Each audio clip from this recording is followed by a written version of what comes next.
वह भेषज क्रिया रूप में व्यवहृत होने पर युक्तियुक्त प्रयुक्त किए जाने पर आरोग्य प्रदान करने में समर्थ होता है, ऐसे भगवान पुनर्वसु आत्रेय ने कहा। चतुष्पाद की सफलता की संदिग्धता, हेच आहे ना पेज नंबर 155, तेच आहे ना। महाचतुष्पाद अध्याय, युक्तियुक्त चतुष्पाद के आरोग्य। वैद्यवृंद 16 कलाओं से युक्त चतुष्पाद को भेषज कहते हैं, जो पूर्व में 9वें अध्याय में षोडश गुण कहा गया है। कारण षोडश गुण सिद्धो पाद चतुष्टयम, वह भेषज क्रिया रूप में व्यवहृत होने पर आरोग्य प्रदान करने में समर्थ होता है, ऐसा भगवान पुनर्वसु आत्रेय का कहना है। म्हणजे 16ही गुण जे एकत्र आलेले आहेत, 4 गुणिले 4 असे 16 गुण आहेत, तर त्या 16 गुणाचं एकत्रीकरण केल्यानंतर जे षोडश गुण होतात त्याला भेषज, एकत्रित भेषज म्हटले।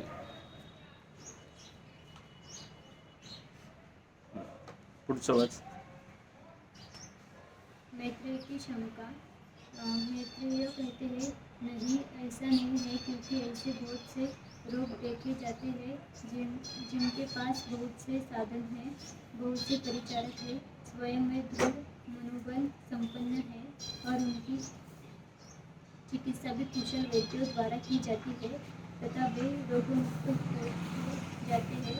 और कुछ दूसरे रोग जिनके पास भी भरपूर साधन, परिचारक, दूरज की चिकित्सा आदि है और कुशल वैद्य द्वारा चिकित्सा भी की जा रही है, फिर भी वे मरते देखे जाते हैं।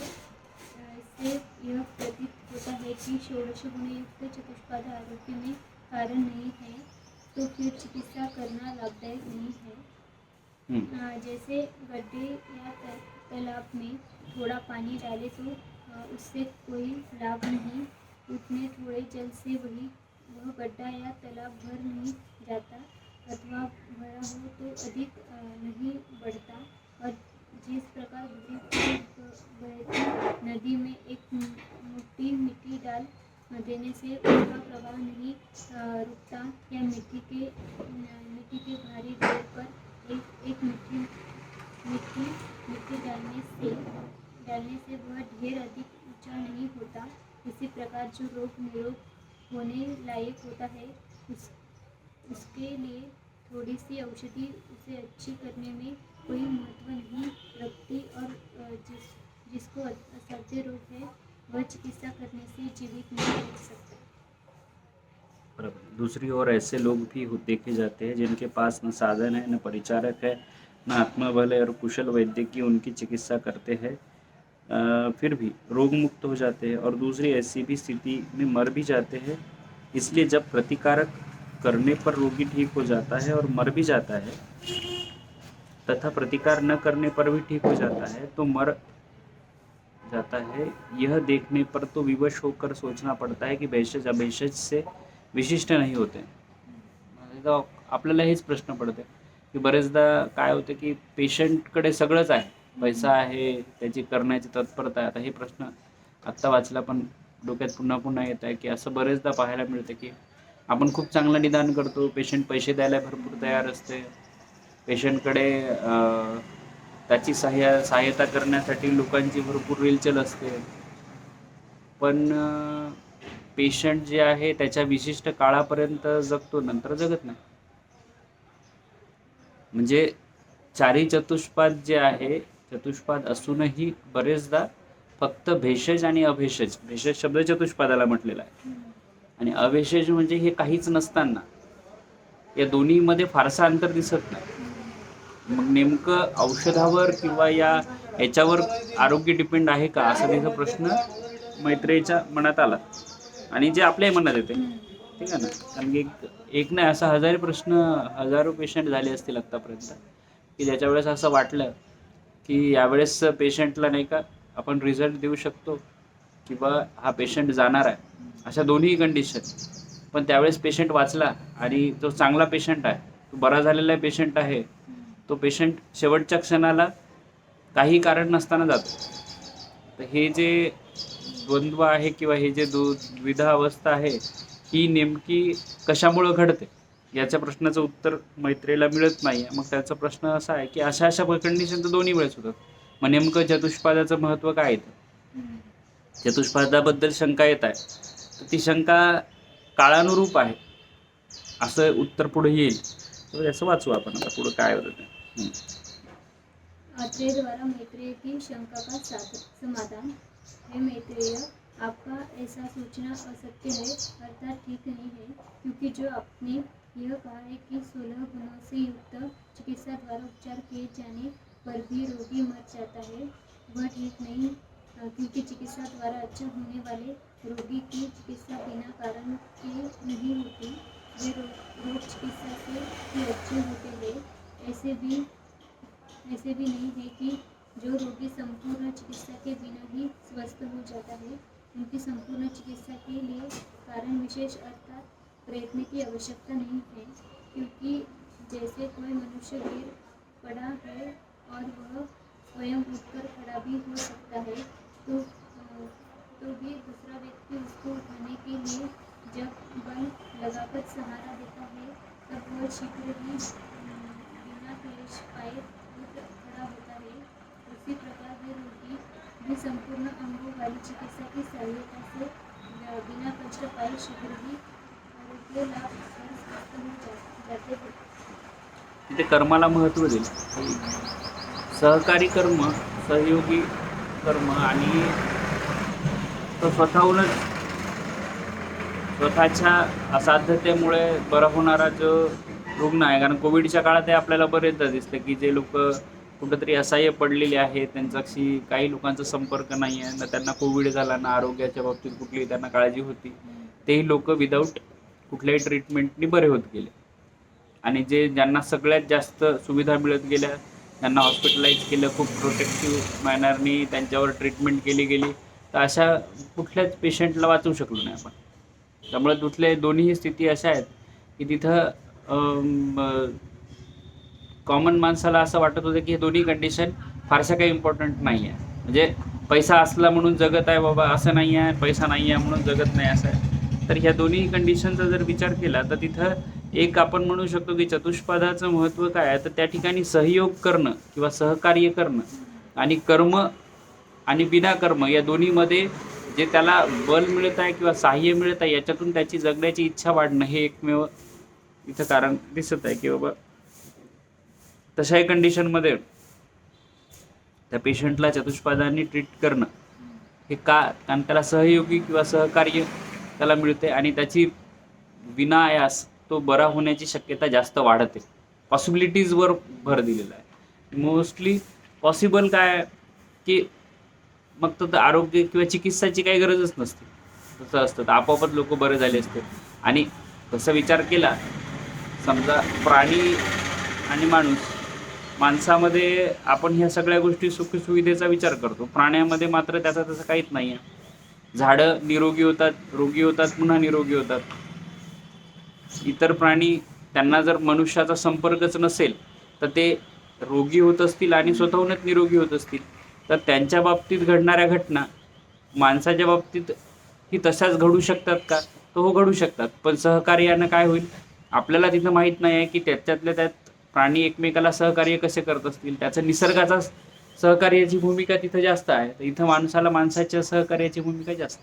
म्हणून चिकित्सा करताना चतुष्पादाचं महत्त्व आहे आणि चिकित्सा करताना चतुष्पादाशिवाय चिकित्सा होणं आणि याच्यामध्ये त्याला जे लागणारं बल आहे, सहाय्यता आहे, ती फक्त चतुष्पाद देते आणि त्यातून चिकित्सा होते. ठीक आहे. आपका ये कहना भी ठीक नहीं है कि कुछ लोग संपूर्ण षोडश गुण संपन्न चिकित्सा करने पर भी मर जाते हैं।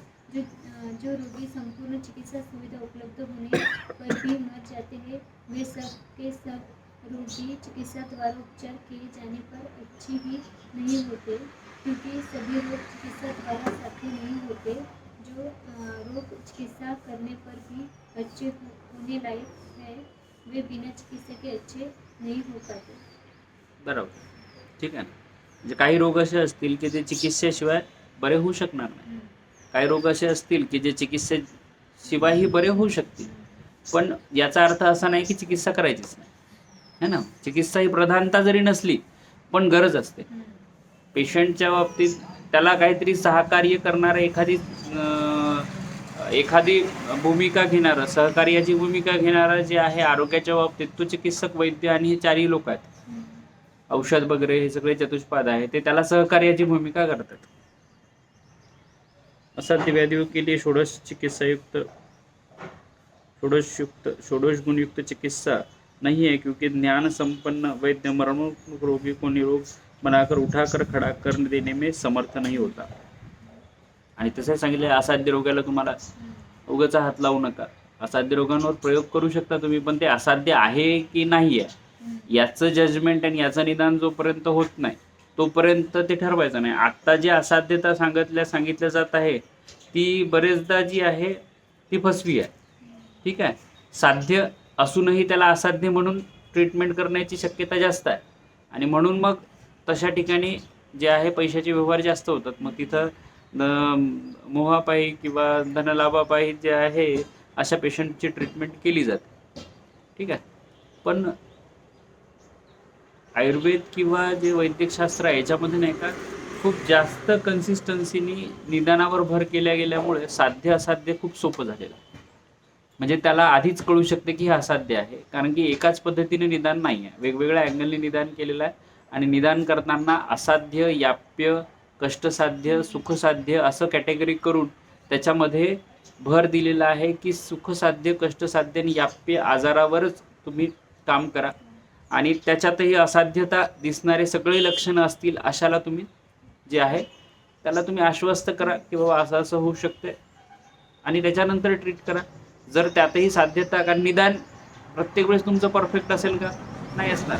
म्हणून साध्यत्व ची अनुषंगाने बोलणं पेशंटशी गरजेचं आहे की बाबा हे पेशंट प्रयत्न करून एखादा बरं होणं म्हणजे आपल्या निदानाच्या टप्प्यात येणं. आता त्या चरकांच्या काळात ज्या काळात रस औषधीचा वापर कमी होता, चिकित्सेत मुख्यतः पंचकर्म, औषधोपचार याच्यावर भर होता, त्या काळात कदाचित जे आहे, कारण की प्रत्येक काळानुसार चिकित्सेमध्ये थोडं तर आणखी जलद अवस्था यायला पाहिजे असं ठरत गेलं असेल. वैद्य जेव्हा चिकित्सा करत असतील तेव्हा याच्यापेक्षा आणखी काही निदानाचा वापर करूनही चिकित्सेमध्ये काय म्हणतात त्याला आत्यायिक अवस्था कशी हे करता येईल, आत्यायिक अवस्थेवर कशी साध्य करता येईल, चिकित्सा कशी करता येईल यावर प्रत्येक वेळेस विचार होत असेल. कारण की आत्तापेक्षा तर उलट आत्यायिक अवस्था तेव्हा जास्त असते. आत्ता तरी आपल्याला प्रोटेक्टिव्ह जे स्ट्रक्चर आहे ते जास्त आहे. तेव्हा तर लढाई व्हायच्या, तेव्हा युद्ध व्हायचे आहेत, तेव्हा चोरी चकारी जास्त होती, तेव्हा भांडणाचे प्रकार जास्त होते. आत्ता तेवढे बलही लोकांमध्ये नाही आहे आणि तेवढ्या मोठ्या प्रमाणात जे आहे आत्यायिक अवस्था येण्याची शक्यता त्या मानाने कमी आहे.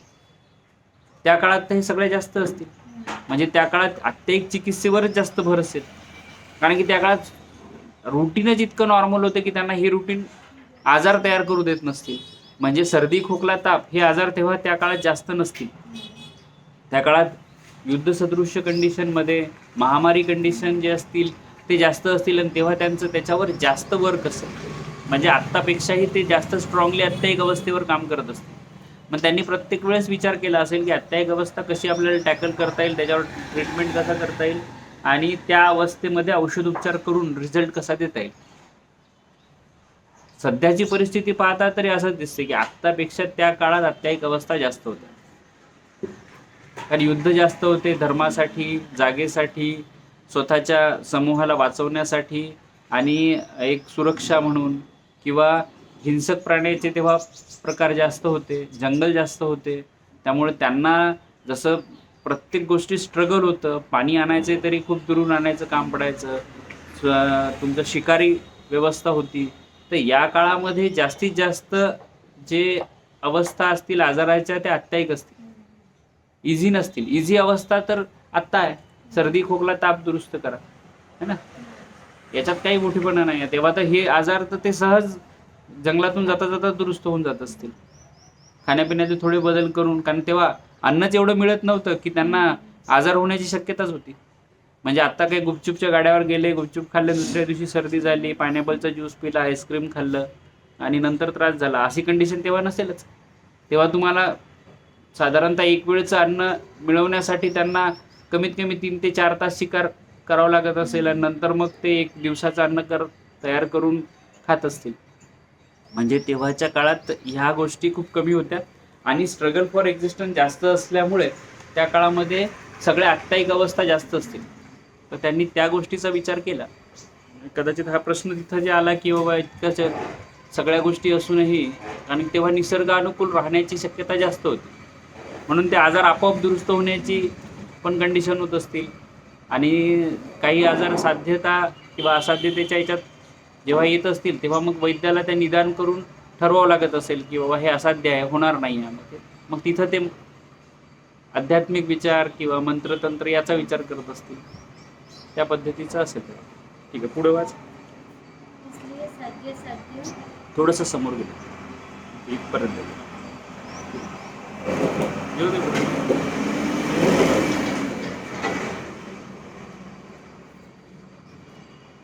इसलिए साध्य असाध्य परीक्षा करनी ही चिकित्सा करने वाले चिकित्सक कुशल आरोग्यदाता होते हैं। जैसे धनुष की प्रतिंचा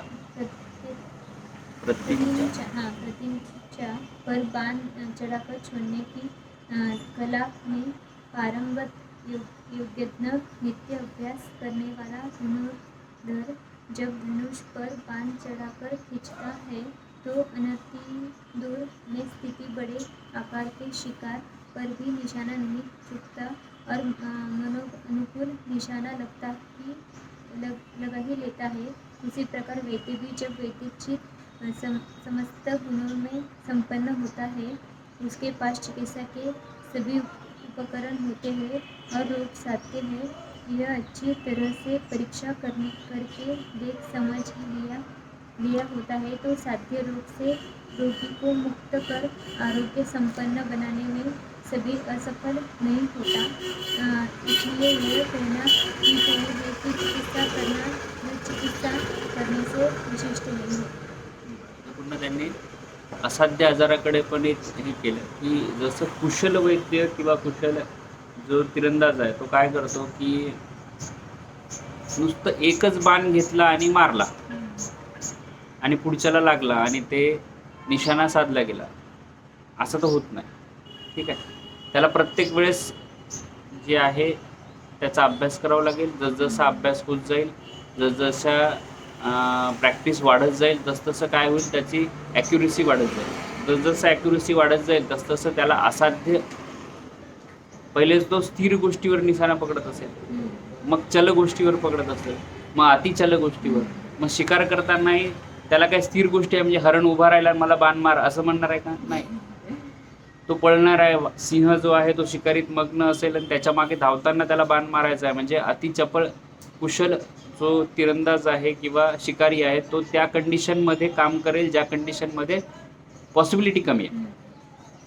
मग वैद्य पण तसाच आहे, त्याला पहिले छोटे छोटे आजार दुरुस्त करताना छोटे छोटे निदान, व्यवस्थित निदान करून औषध देताना त्याला होणारी धावपळ, हळूहळू मोठ्या आजारापर्यंत त्याला कशी चिकित्सा करायची याचं ज्ञान होणं, आणि मग अत्यायिक अवस्थेत कसं ज्ञान प्राप्त होईल, त्या कंडिशनमध्ये कसं पेशंटला आपण दुरुस्त करू शकतो याच्याबद्दलची जी चपळता आहे किंवा याच्याबद्दलचं निदानाचं जे निदानाची जी सूक्ष्म अवस्था शोधणं हे जे आहे, हे जसजसं घडत जाईल तसतसं वारंवारता हे अभ्यास आहे. सातत्यपूर्ण काही गोष्टी करत राहणं हे अभ्यास आहे.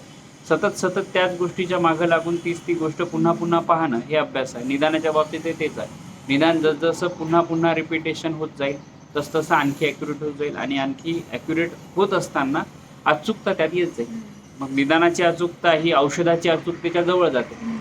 आणि निदान जेव्हा होते तेव्हा त्याला आणखी प्रश्न पडत जाते की या निदानासाठी असणारं औषध काय.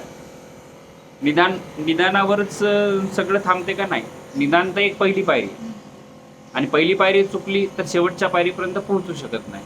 म्हणून पहिली पायरी जी आहे ती इतकी ॲक्युरेट असली पाहिजे की त्याच्या एकदम जवळ जाणं आणि मग औषध लागू पडणं असं होतं. कारण की त्याच्यावर सुचते की आता मी इथं औषध काय देऊ असा प्रश्न आला तर त्या फॉलोअप झालेल्या कंडिशनला किंवा जी आलेली कंडिशन आहे तिला संप्राप्तीला भंग करण्यासाठी आपल्याला एक विशिष्ट औषधाची गरज असते. ते औषध वेगवेगळ्या अँगलने त्याच्यावर काम करणारं पाहिजे, सहज पाहिजे आणि ते उपलब्धतेच्या हिशोबाने, गुणाच्या हिशोबाने परिपूर्ण पाहिजे.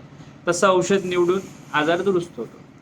पुढे चिकित्सा की प्रत्यक्ष सफलता ये बात भी बराबर हमारे सामने आती है कि हम रोगी की प्रकृति और रोग के दोष गुण के विपरीत गुण वाले औषध गुणयुक्त भेषज से रोगी की चिकित्सा करते हैं। शील पुरुष की चिकित्सा धूमन और औषध से तथा पुरुष एवं बलहीन रोगी की संतर्पण चिकित्सा से इसे रुष्ट पुष्ट और बलिष्ठ बनाते हैं। जिसकी चर्बी बढ़ जाती है ऐसे स्थूल रोगी की अपतर्पण चिकित्सा से इसे दुबला बनाते हैं। गर्मी में त्रस्त और पीड़ित रोगी की शीत गुण वीर्य वाली औषधि से और शीत से पीड़ित रोगी की उष्ण औषधि से चिकित्सा करते हैं। शरीर की कम हुई धातुओं को बढ़ाकर पूर्ण करते हैं और अधिक बढ़ी हुई धातु को घटाते हैं। रोगी के मूल कारण के विपरीत चिकित्सा करके उसे अच्छी तरह स्वस्थ बना देते हैं। इस प्रकार उन रोगियों की चिकित्सा और उसके लाभ को देखते हुए हमारी औषधियाँ बहुत उत्तम, उपयोगी और अत्यधिक कांततम है। वैद्य चिकित्सा करताना किंवा कुठली गोष्ट की बॅलन्स असायला पाहिजे, शरीर बॅलन्स असायला पाहिजे. किंवा कुठली गोष्ट करताना एक सुतार त्याचं काम करत असताना ती गोष्ट सुटसुटीत आणि चांगली कशी असेल याचा विचार करून जास्त वाढलेला भाग कमी करतो, कमी वाढलेला भाग जे आहे त्याच्यावर काहीतरी लावून ते व्यवस्थित करण्याचा प्रकार करतो, तुटलेला भाग जोडण्याचा प्रकार करतो. सेम शरीरामध्ये तेच आहे. धातू कमी झाले असतील वाढवायचे, वाढवलेले कमी करायचे, दोष वाढलेले आहेत ते कमी करायचे, कमी असलेले वाढवायचे. अग्नी मंद आहे, मंद अग्नीला प्रज्वलित करायचा आहे, अति तीव्र अग्नी आहे त्याला स्थिर करायचा आहे. जे धातू डिस्टर्ब आहे, इम्बॅलन्स आहे त्याला बॅलन्स करायचा आहे. चिकित्सा म्हणजे काय? स्थिरता आणणं. प्रकृतीनुसार जी हार्मोनी चालू आहे किंवा जे संतुलन चालू आहे त्या संतुलनाला सतत त्याच लेवलला संतुलित ठेवणं म्हणजे शरीर सगळ्या क्रिया व्यवस्थित करेल आणि त्याची रुटीन व्यवस्थित राहील. प्रसन्न आत्मेंद्रिय जे स्वास्थ्याची व्याख्या सांगितलेली आहे ती परिपूर्ण राहील. या अनुषंगानं सतत शरीर प्रयत्न करत राहते. त्याला सपोर्ट करणं हे वैद्याचं काम आहे. ते त्या लेवलला आणून देणं, कारण त्याला माहिती आहे की काय झालेलं, इतरांना माहिती नाही. पुढे साध्यता ज्ञान का फल. जो वैद्य साध्य और असाध्य रोगी के भेद को जानता है और यह रोग साध्य है यह जानकर समय से चिकित्सा प्रारंभ कर देता है, वह रोगी को निरोगी बनाने में अवश्य सफल होता है. जो वैद्य असाध्य रोगी की चिकित्सा करता है वह निश्चित रूप से अर्थ की हानि, विद्या का असम्मान, यश की हानि, लोक निंदा और लोकप्रियता के ह्रास का पात्र होता है. जो वैद्य साध्य और असाध्य रोगों के भेद को जानता है और यह जानकर समय से चिकित्सा प्रारंभ कर देता है, वह रोगी को निरोगी बनाने में अवश्य सफल होता है. जो वैद्य असाध्य रोगी की चिकित्सा करता है वह निश्चित रूप से अर्थ, पुन्हा पुन्हा याने असाध्य रोगावर इतकं भर दिलेलं आहे की असाध्य रोगाकडे तुम्ही फारसा जास्त इंटरेस्ट घेऊ नका, ठीक आहे. किंवा असाध्यता समजल्यानंतर कमीत कमी रोग तुम्ही ट्रीटमेंट ज्याची चालू आहे त्याला तुम्ही सतर्क करा. कारण असं मी बरेचदा पाहिलेलं आहे, जेव्हा प्रॅक्टिस करताना किंवा असाध्य आजाराच्या जवळपास जात असताना पहिल्यांदाच जर आपण रुग्णाला सांगितलं की हे असं असं होऊ शकते, मी प्रयत्न करून पाहतो, तर त्या पेशंटला त्याची जी तीव्रता आहे ती कमी जाणवते. पण जेव्हा जेव्हा पेशंटला कारण की प्रत्येक वेळेस आपल्यासमोरची कंडिशन असाध्यच इंडिकेट करत असेल असं नसतं. ते कधी कधी साध्य पण दाखवते, पण भ्रम असेल किंवा कुठल्या गोष्टीचा मोह असेल किंवा निदानातली चूक असेल, या सगळ्या गोष्टींनी त्याचं निदान जे आहे ते साध्यतेकडे जाते. मग आपण चिकित्सा तर करतो, पण त्यावेळेस लक्षात येते काहीच वेळात की हे असाध्य आहे.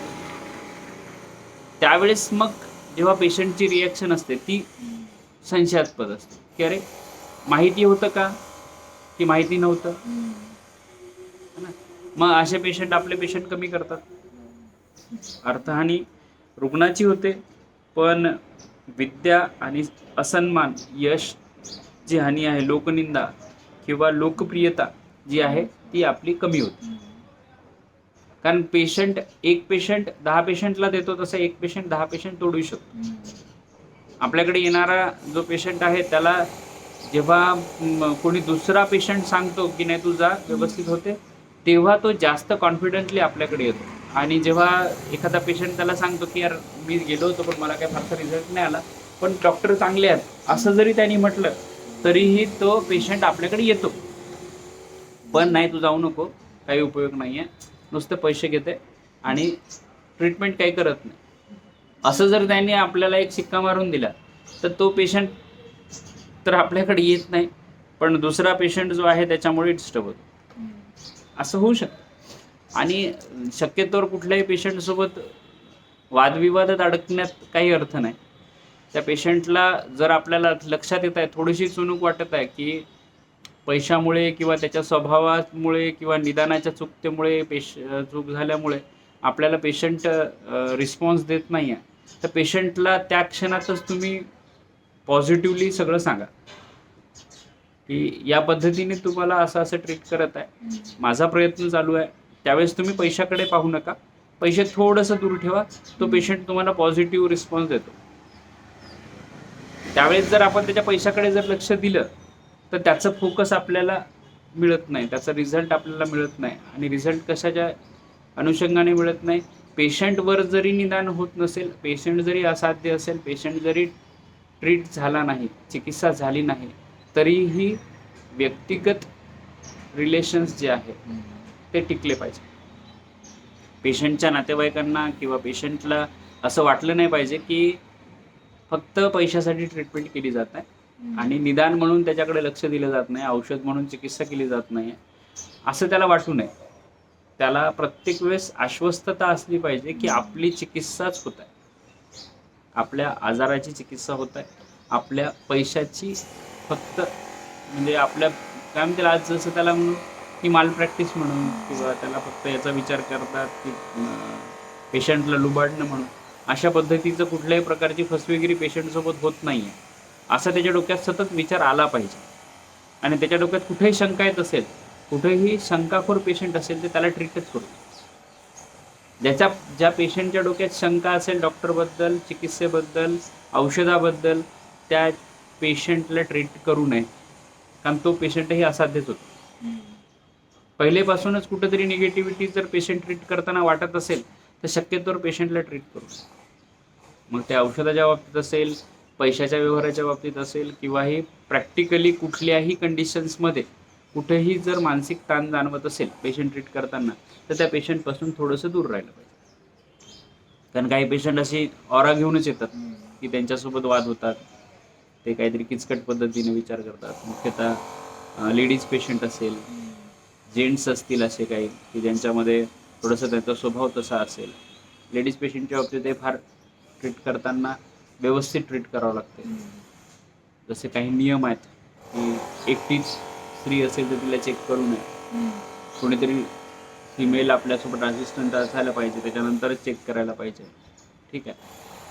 पंचकर्म करताना किंवा इतर काही पॉसिबल अशा कंडिशन असतात की जेव्हा जेव्हा ट्रीट करतो आपण तेव्हा स्त्री वैद्य तिथं असली पाहिजे किंवा स्त्री परिचारक असली पाहिजे, ते आपण पाहायला पाहिजे. त्याच्यावर ते खूप काही अवलंबून आहे. पुढं साध्य और असाध्य के भेद, साध्य रोग के दो भेद है, सुख साध्य और कुष्ठ साध्य. कृष्ण साध्य. असाध्य रोग के भी दो भेद होते हैं, याप्य और अनुपक्रम अनुपक्रम पुनः साध्य रोग के 3 भेद होते हैं, अल्पोपाय साध्य, मध्यम उपाय साध्य और उत्कृष्ट उपाय साध्य। जो रोग निश्चित रूप से असाध्य होते हैं उनका कोई भेद नहीं होता। बरोबर, असाध्यचा एकच भेद, फक्त असाध्य. ठीक आहे.